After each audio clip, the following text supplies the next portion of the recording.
بالله من الشیطان الرجیم بسم اللہ الرحمن الرحیم۔ بھائی صاحب توجہ میری طرف ہونی چاہیے۔ انشاءاللہ آج عبارت کچھ زیادہ پڑھیں گے، مطلب بالکل آسان ہے، مطلب میں کوئی پیچیدگی نہیں ہے، عبارت کچھ زیادہ پڑھی جائے گی انشاءاللہ۔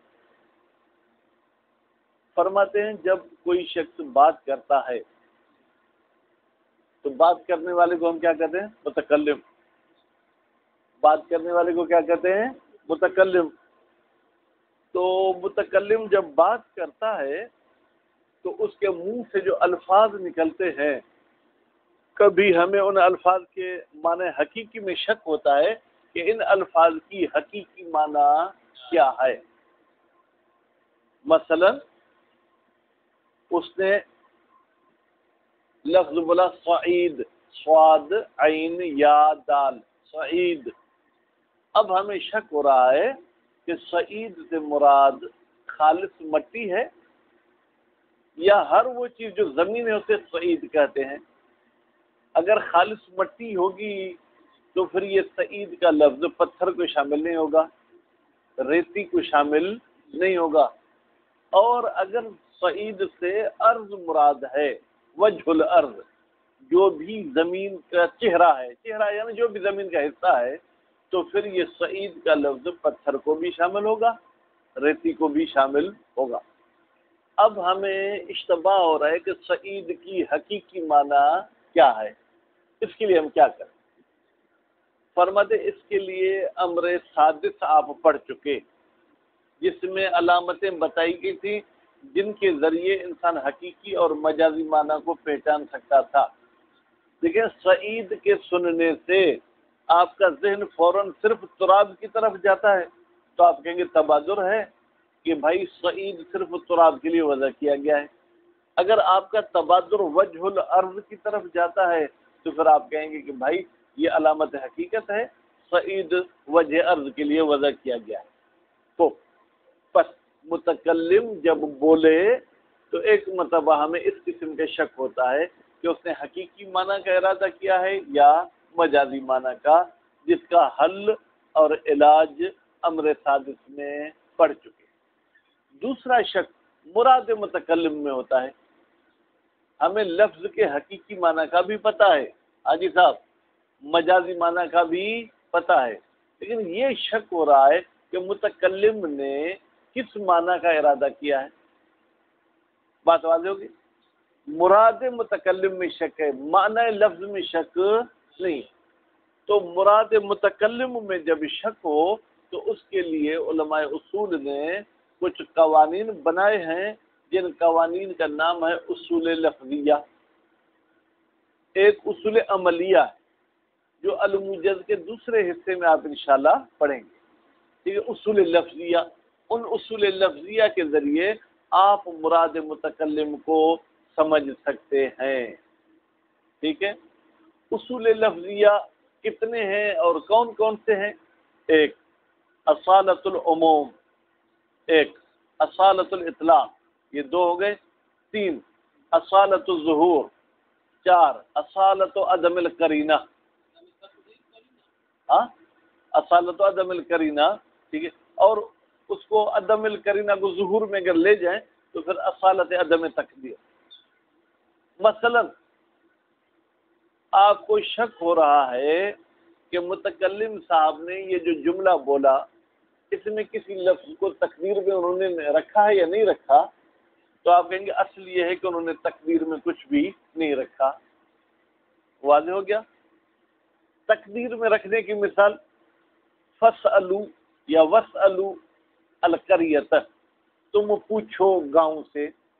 اب یہاں ہمیں یقین ہے کہ ایک لفظ تقدیر میں ہے تو یہاں پر اصالت عدم تقدیر جاری نہیں ہوگی، کیونکہ گاؤں ایک ایسی چیز نہیں ہے کہ جس کے ساتھ سوال اور جواب کیا جائے۔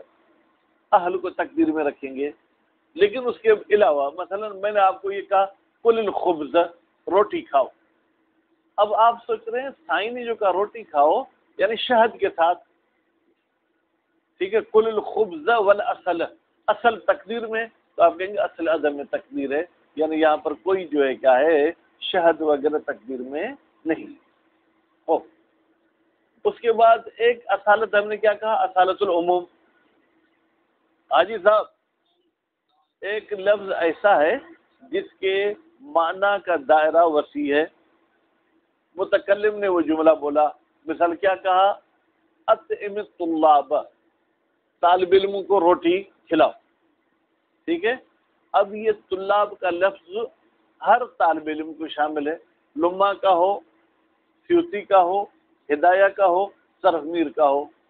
آپ کو شک ہو رہا ہے کہ شاید صرف میر والوں کو کھانا نہیں کھلانا، ٹھیک ہے، تو آپ کہیں گے یہاں اصالت العموم ہم جاری کریں گے۔ بھائی اصل یہ ہے کہ یہ لفظ عام ہے تو یہ اپنے تمام افراد میں استعمال ہوگا، اس لیے آپ اس کو کوئی قید نہیں لگا سکتے، ٹھیک ہے۔ ایک مطلق آپ کے کلام میں آیا، کیا آیا، مطلق۔ مطلق یعنی ایک ایسا لفظ جس میں کوئی قید نہیں، مثلا جئنی بماء، میرے لیے پانی لے آؤ، ٹھیک۔ اب آپ کو شک ہوتا ہے کہ یہ ماء کو کسی قسم کی جو ہے کیا ہے کوئی قید وغیرہ لگی ہے کہ شیشے کے گلاس میں لے آؤ، ٹھنڈا لے آؤ، منرل واٹر لے آؤ، تو آپ کہیں گے اصالت الاطلاق زندہ باد، وہ کہتی یہاں کوئی قید وغیرہ نہیں۔ عموم اور اطلاق میں کیا فرق ہے یہ انشاءاللہ آپ آگے چل کے پڑھیں گے۔ اگر مختصر الفاظ میں فرق جاننا چاہتے ہیں، عموم یہ ہے کہ لفظ کی وضع کی مداخلت ہوتی ہے، یعنی اس لفظ کو وضع اس طریقے سے کیا گیا ہے کہ یہ جو ہے کیا ہے وسیع معنی پر دلالت کرتا ہے۔ اطلاق میں بھی وسعت ہوتی ہے لیکن اس میں وضع کی کوئی مداخلت نہیں ہوتی، اس میں مقدمات حکمت مد نظر رکھا جاتا ہے، مقدمات حکمت کے ذریعے ہم اس کی وسعت کو سمجھتے ہیں۔ اس کے بعد پھر فرماتے ہیں کہ اصالت ظہور، ظہور کا مطلب یہ ہے کہ ایک لفظ کا ظہور اس معنی میں، کنگھی کا ظہور کس میں، اس میں۔ اب میں کہتا ہوں مجھے کنگھی دو، آپ سوچ رہے ہیں کنگھی سے شاید سائن مراد جو یہ چیز لی ہو، بھائی جب کنگھی کا ظہور اس میں ہے تو آپ اصالت ظہور جاری کریں گے، جب کنگھی مانگوں گا تو یہی چیز مجھے دیں گے، کوئی اور چیز نہیں دیں گے۔ اچھا ظہور کے مقابلے میں کیا ہوتا ہے، نص۔ نص کا مطلب یہ ہے کہ لفظ اس معنی پہ دلالت کر رہا ہے لیکن اس میں کوئی ہمیں احتمال خلاف نہیں۔ ظہور کا مطلب یہ کہ لفظ اس معنی میں ظاہر تو ہے لیکن اس کے ساتھ ساتھ ہمیں احتمال ہے کہ شاید وہ معنی مراد ہو، نص میں احتمال خلاف بھی نہیں ہوتا۔ فرما دیے جتنے ہم نے اصل آپ کو بتائے حقیقت میں سب اصلوں کے رجوع ہوتا ہے اصالت ظہور کی طرف۔ اصالت عدم قرینہ بھی اصالت ظہور کی طرف رجوع کرتی ہے۔ بھائی ظاہر یہی ہے کہ اس میں کوئی قرینہ نہیں ہے تو اصالت عدم قرینہ بولیں یا اصالت ظہور کہیں، بس یہ ہم نے نام تو 5-6 لیے ہیں، حقیقت میں اگر ایک نام بھی لیتے تو وہ ان سب کو کیا ہے شامل ہو جاتا ہے۔ بسم اللہ الرحمن الرحیم۔ کون سا امر پڑھیں گے بھائی میرے؟ الامر السابع، ساتواں امر۔ کس چیز کا ساتواں امر؟ مقدمے کا۔ مقدمے میں 12 امر تھے۔ الاصول لفظیت، ساتواں امر کس کے بارے میں ہے؟ اصول لفظیہ کے بارے میں ہے۔ ان شک فی الکلام، بے تحقیق گفتگو میں شک، یتصور ولا نحوین، اس شک کا تصور کیا جاتا ہے دو طرح کا، دو طریقے سے شک ہو سکتا ہے۔ ایک الشک کو فی المعنی الموضوع لہ، ہمیں شک ہوتا ہے اس معنی میں جس کے لیے لفظ کو وضع کیا گیا ہے، کہ شک کے جیسے شک ہوتا ہے فی ان سعید حل وضع للتراب، کہ بھائی یہ سعید کا لفظ کیا وضع کیا گیا ہے تراب کے لیے یعنی مٹی کے لیے، او لمطلق وجہ الارض، یا ہر اس چیز کے لیے جو آگاہ زمین کہلاتی ہے۔ بے الشک فی مراد المتکلم، ہمیں شک ہوتا ہے کہ متکلم نے کس چیز کا ارادہ کیا ہے، بعد العلم بالمعنی الموضوع لہ، ہمیں علم ہے معنی موضوع لہ کا لیکن مراد میں شک ہوتا ہے۔ اما نحو الاول من الشک، جب بھائی ہمیں شک ہو معنی میں، فقد مر الکلام فی، تو بحث گزر چکا فی ہے اس پہلے شک میں، فی الامر السادس، چھٹے امر میں، وعلمت ان ہناک علامات، اور آپ پہچان چکے کہ ان ہناک، جب شک ہو موضوع لہ میں تو وہاں کچھ علامتیں ہیں، یمیز بہا، ان علامتوں کے ذریعے تمییز دی جاتی ہے، ٹھیک ہے، کس کو؟ المعنی الحقیقی عن المجازی، کہ بھائی معنی حقیقی کون سی ہے اور معنی مجازی نسیم صاحب کون سی ہے۔ وَأَمَّا النَّحْوُ الثَّانِي مِنَ الشَّكِّ، لیکن دوسرے قسم کا شک، فقد عقد له هذا الامر، عقد یعنی بنایا گیا ہے، پیش کیا گیا ہے، لہو اس دوسرے شک کے لیے، اس امر سابق کو، فنقول ہم کہتے ہیں ان الشک فی المراد علی اقسام، بتحقیق متکلم کی مراد میں شک کا ہونا یہ چند اقسام پر ہے، وہ فی کل قسم اصل، اور ہر قسم میں ایک الگ سے اصل ہے، یجب علی الفقیہ، واجب ہے فقیہ پر، تطبیق العمل علی الاصل، وہ اپنے عمل کی تطبیق کرے، فٹنگ کرے اس اصل پر، وَإِلَيْكَ الْإِشَارَةُ، اور تمہاری طرف ہم اب اشارہ کر رہے ہیں، الی اقسام شک، پہلے خود شک کی قسم بتائیں گے، اس کے بعد والاصول، اصول بھی بتائیں گے، التی یعمل بہا، وہ اصول جن پر عمل کیا جاتا ہے،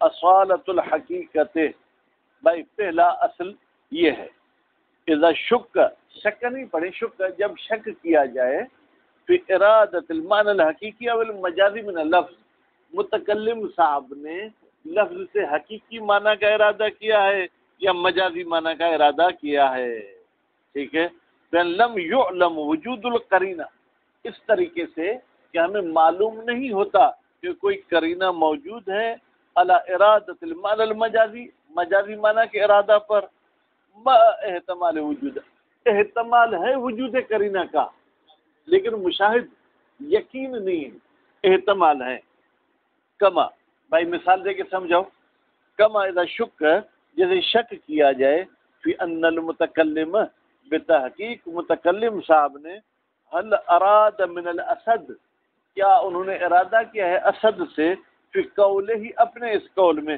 رأیت اسدا الحیوان المفترس، یہ ارادہ کے لیے گویا مفعول ہے، کیا ارادہ کیا ہے چیرنے پھاڑنے والے حیوان کا، اول جندی الشجاع، یا ارادہ کیا ہے جندی یعنی فوجی، شجاع دلیر فوجی کا، فَإِنْدَئِذًا، تو اس وقت جب یہ شک ہو، یعالج شک عند العقلاء، اس شک کا علاج کیا جاتا ہے عقل مندوں کے نزدیک، بضابطۃ خاصۃ، ایک خاص ضابطہ اور قانون کے تحت، وہی، وہ ضابطہ کیا ہے؟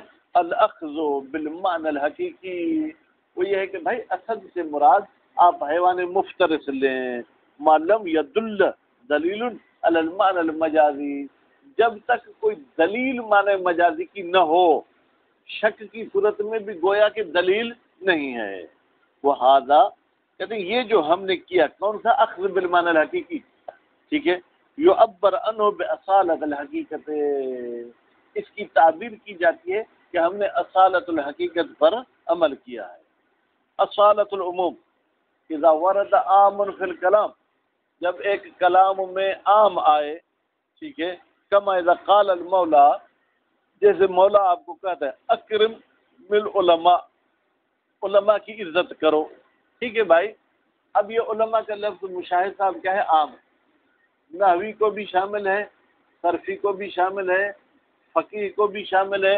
اصولی منطقی کو بھی شامل ہے، وہ شک، اور شک کیا جاتا ہے، فی ورود تخصیص علیہ، آیا علماء کو کوئی خاص قید لگی ہے، تخصیص لگی ہے، وہ اخراج بعض افراد ہی، اور اس عام کے بعض افراد کو خارج کیا گیا ہے، کس سے؟ اس اکرم سے، کل فاسق، جیسے کوئی مولوی صاحب فاسق ہے، فالاصل هو الاخذ بالعموم، اصل یہ ہے کہ آپ اخذ کریں کس کو؟ عموم کے ساتھ، وترک احتمال التخصیص، اور آپ ترک کر دیں تخصیص والے احتمال کو، یعنی کیا؟ فاسق کی بھی عزت کرنی پڑے گی، نہیں پڑے گی؟ پڑے گی، وہذا، یہ جو ہم نے عموم کو اخذ کیا ہے، ہذا کا اشارہ کہاں جائے گا؟ اخذ بالعموم، ما ایک ایسی چیز ہے یعبر عنہ باصالۃ العموم، جس کی تعبیر کی جاتی ہے کس کے ساتھ؟ اصالت العموم کے ساتھ، اصالت الاطلاق، اذا ورد مطلق، جب کلام میں کوئی مطلق ہے، مطلق یعنی کوئی لفظ ہے جس میں کوئی قید بند نہیں ہے، وہ شک اور شک ہوتا ہے فی کون المطلق تمام الموضوع اور بعض الموضوع، شک ہوتا ہے کہ بھائی اس حکم کا جو موضوع ہے یہ پورا مطلق ہے یا مطلق کا کچھ حصہ ہے۔ کما قال سبحانہ، مثال دے کے آپ کو سمجھا رہے ہیں، اللہ تعالیٰ نے فرمایا احل اللہ البیع، اللہ نے بیع کو حلال کیا۔ بھائی میرے حکم کیا ہے؟ احل اللہ، موضوع کیا ہے؟ بیع۔ اب شک ہوتا ہے بیع سے مراد کیا ہے؟ واپار۔ ہر واپار کو اللہ نے جو ہے کیا جائز قرار دیا ہے یا بعض واپار کو جائز قرار دیا ہے؟ وہ تو مل اور احتمال ہے ان المراد هو البیع بصیغۃ دون مطلقی، یا یوں کہیں احتمال ہے کہ مراد بیع سے ہر بیع نہیں ہے بلکہ وہ بیع جو نکاح کی طرح سیغے کے ساتھ ہو۔ ٹھیک ہے، آپ کیا کہیں گے؟ بیع تو، وہ کیا کہے گا؟ اشتریتو، فالمرجع عندئذ والاخذ بالاطلاق، تو یہاں پر رجوع کیا جائے گا عندئذ، جب ایسا شک ہو آپ اطلاق کی طرف رجوع کریں گے، وہ الغاء و احتمال تقیید، اور آپ تقیید والے احتمال کو جو کیا ہے وہ ملغا کر دیں گے۔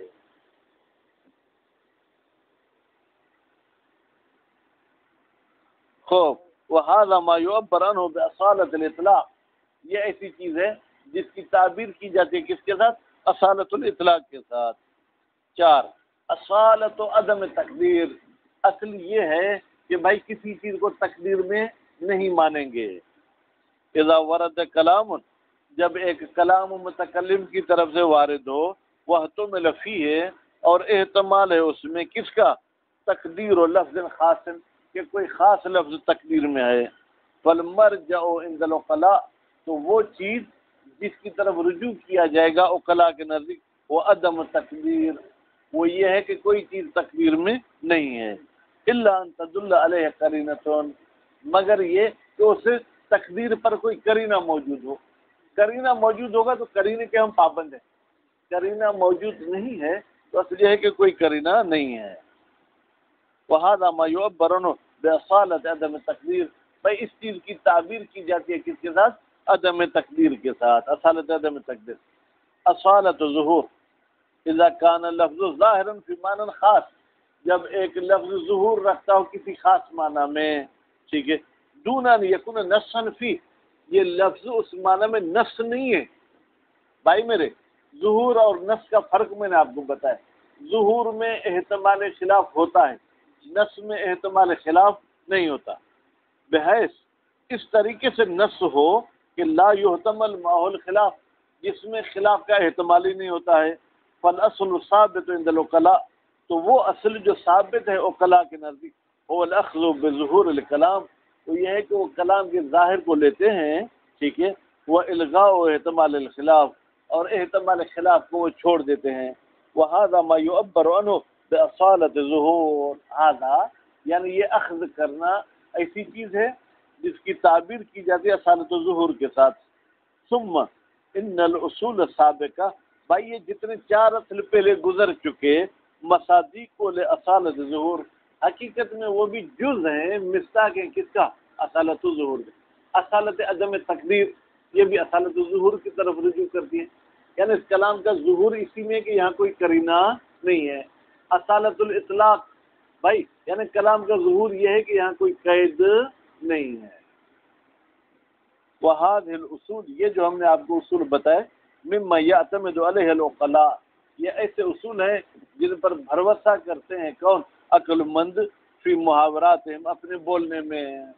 یعنی اگر مجھے عاشق یہ کہے کہ صحیح میں باہر جاؤں، ٹھیک ہے، تو بھائی باہر جانے سے میں مراد کیا لوں گا؟ یہی کہ مدرسے سے باہر جاؤں، کمرے سے باہر جانا مراد نہیں لوں گا۔